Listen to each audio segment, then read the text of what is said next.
All right, so my first appearance as news presenter on the Daily Hour was August 11, 2023. The topic of the morning was Bermuda Air's fare announcement, which at the time seemed a little more pricey than we were all hoping for.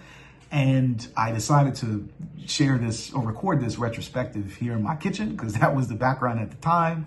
I don't have a big place. I have my elder daughter and my wife, and we got lots of stuff, and there's not so much room to organize like a broadcast space. I didn't have my studio set up at the time, so I figured I would go all the way throwback with this here in the kitchen. Now, what I remember about the day before is how excited I was to work with Jay again, because in my 20 plus year professional career, he is my not just favorite but best colleague that I've ever worked with. My man, he's my man. I trust him implicitly.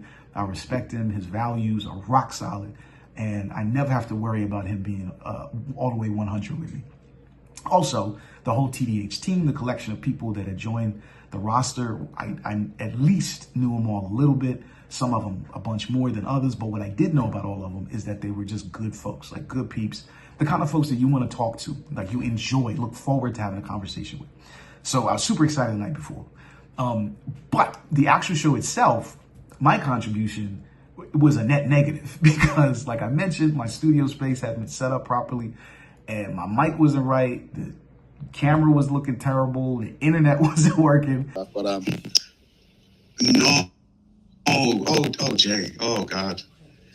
Yeah, I'm just grateful for the grace I received from Jay, the TDH executive, and the broader team for letting me stick around because that was awful. It was just plain awful. In fact, I'm asking you not to go back and watch it again because it's just deeply embarrassing.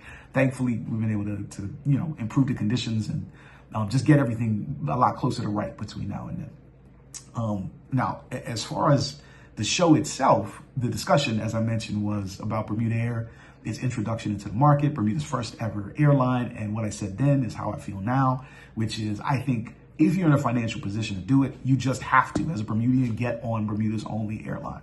Now, I ain't done it yet myself.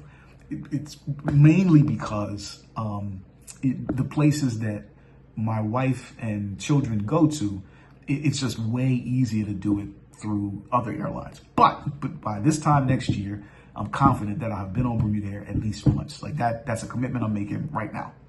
Hold me to that, please. Now, as far as that show, the comments from the audience are concerned, there was one from Charles Jeffers that I thought was really cool. He basically said, and because it was during summer holidays, right? So not everybody was as consistent on the program at the time because they were traveling with family vacation, stuff like that. So Charles said something along the lines of, I'm going to put a search party out to find the co-hosts, like where they at, we miss them. And I think that reflects like the relationship that we've been able to build with you. Like you care about us. You want to know what we think. You want to see our faces. You want to hear our insights. And as much as that is true, we want to always hear from you. So thank you for the commitment to making the kind of comments that you do every single show.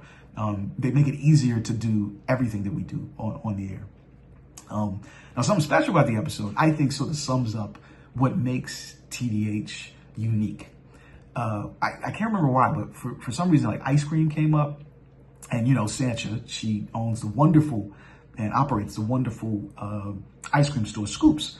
Me and my family have been going there for years. It's lovely. It's just great. So I can't remember why, but Jay had to ask about banana splits. So he just straight called her. Like he didn't add her to the Zoom, to the StreamYard. He just picked up his phone and called her like live on the show. And they had like a little argument, a little back and forth.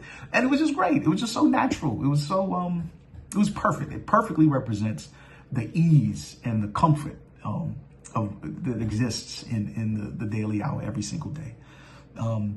Now, as far as us hitting 1,000 episodes are concerned, I hope you really appreciate how big of a deal this is. Like the type of consistency that has been necessary to get to a 4-figure mark as far as episodes are concerned, it's big. Like look at some of your favorite podcasts, right? A lot of them, some of the biggest on the planet, they're nowhere close to 1,000 episodes. Like Joe Budden, I think he's in the mid 700s at this point, and he's been rocking for longer than we have. So just the fact that we could get to this milestone demonstrates, frankly, like how good the show is, because over that period you have kept watching, and more of you have committed to making the show an essential part of your day. Like you get up, get your shower, get your breakfast, and we're either in the background or you put us on during your commute, I'm so grateful for that, because it means that we're getting it right. Doesn't mean we can't get better, but that we're getting it right, because we couldn't make 1,000 episodes without really giving you what you're looking for as far as a daily talk show. So more than anything else, I am grateful for what we've accomplished.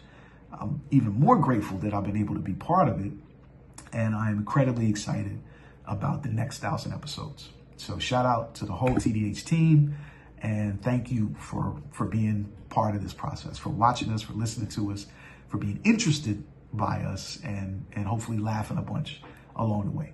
So yeah, can't wait to see you on the air again next week.